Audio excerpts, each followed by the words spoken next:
Okay, so Fluid Engine just came out on Squarespace, and lots of people have questions about what this means and what it looks like. I have not really played around with it yet, but I'm going to be using it for a client site on Tuesday. So I'm going to dig into it, and you guys can watch as I do that and see what it looks like and get my first thoughts. So I've already got the site set up here, and I'm just going to go in with some generic stuff. So what it looks like here is, instead of blocks that you drop around, you have this grid that you can drag things to wherever you like, however much of the grid you want it to take up.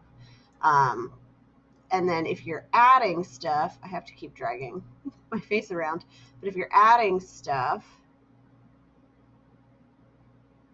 you would, it's going to just pop it in on top. I'm going to pull up one of my images.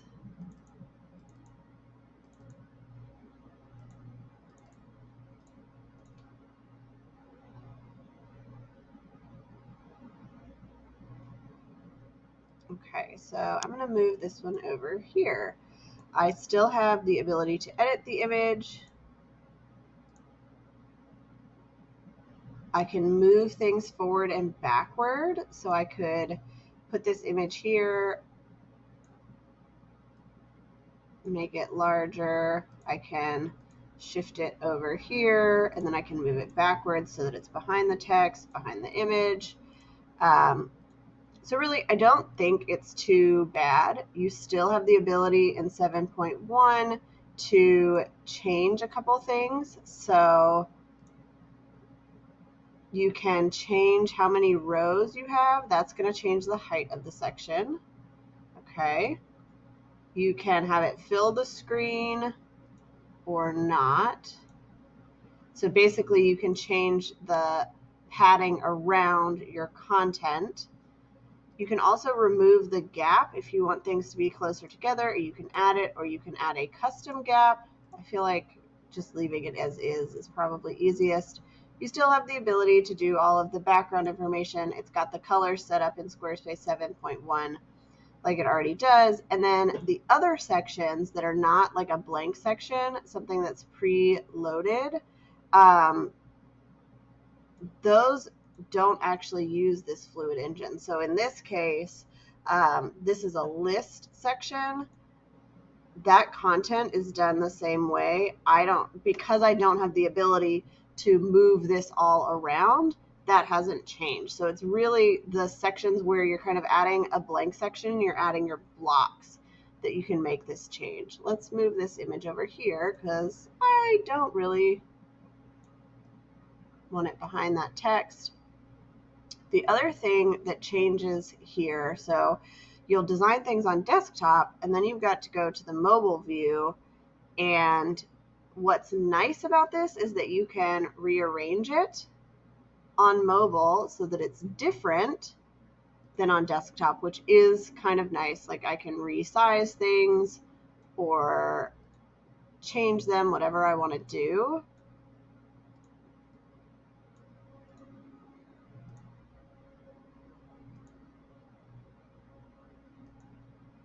Oh, that's nice. So I can add a background block to the actual text without having to do it in code, which is really nice because I spend a lot of time doing that in code. And now that's built in. So that's awesome. Now this background looks like it's going to be set by the color of the section, but it would be easier to change, I imagine, than doing it otherwise. So I can move up or down. Okay.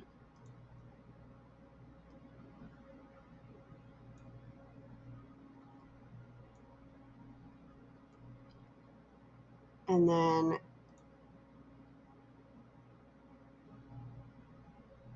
I have the ability to change the row count and the section height here separately from, it looks like, what it is on desktop. What I will say is there is not the ability here. So in Show It, you have the ability to show specific blocks on mobile and not on desktop, and on vice versa. You don't have that here. So all of the blocks are still going to show up on the mobile design, no matter, you can't hide a block on mobile. It does look, and I did hear this from somebody else, that it's hard to center things in this Fluid Engine, which I can see. You have to have it at exactly the right size in order to center things. And like in this case, it's making me add this extra padding to the bottom here. I think that's probably for resizing purposes, but it seems silly to do that. So I've got it on desktop, on mobile. They look totally different, but I still have that ability.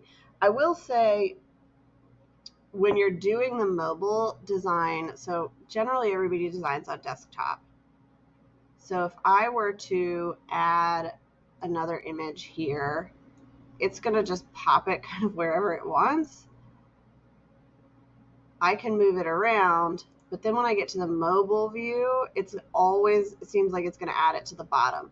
So you will definitely have to make sure you're checking your mobile design, and it's going to take more effort to work on the mobile design because things are not going to be automatically done. Now, that being said, you have more ability to edit in mobile, but you do not have, you're going to have to spend more concentrated time. So in my process, I've got like 20 minutes that I go through mobile, and I just scroll through all the pages and make sure nothing's weird.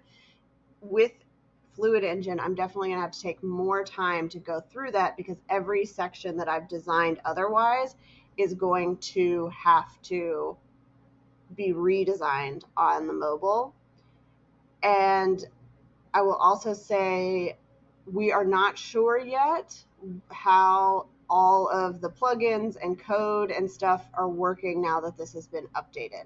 So some of them are still going to work, some might not. I know most of the plugin providers are working to make sure everything is correct.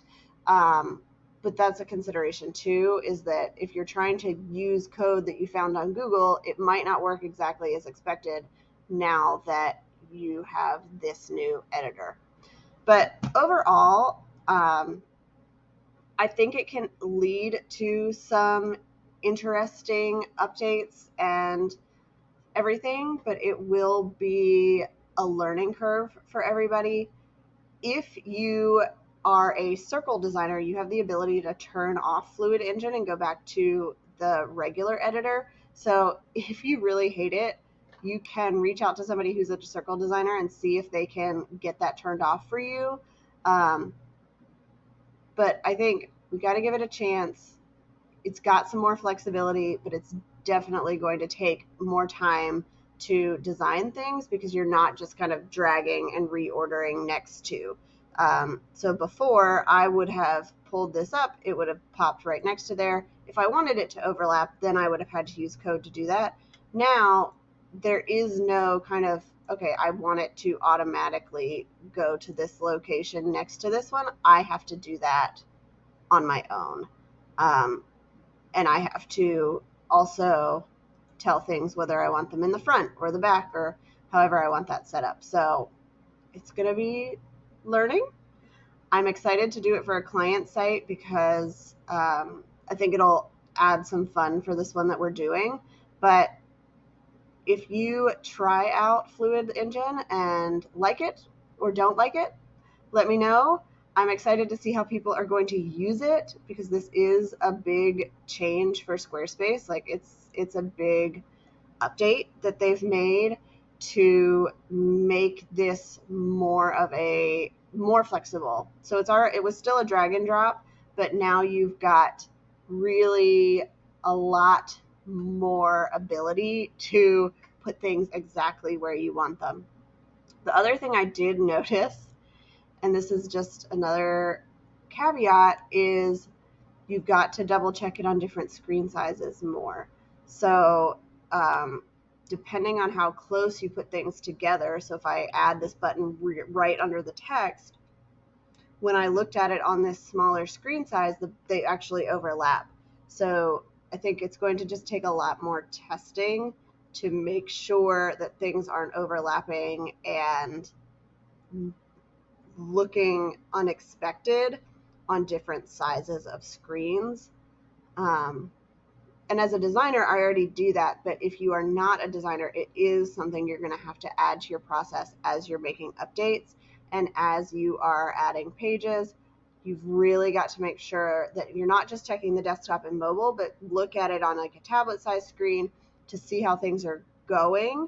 And then you will have to make adjustments to the desktop to make sure everything looks the way that you want it to. So those are my thoughts. I will definitely be sharing more as I dive into this for client projects, but I am excited and a little apprehensive, but mostly I'm excited to check it out.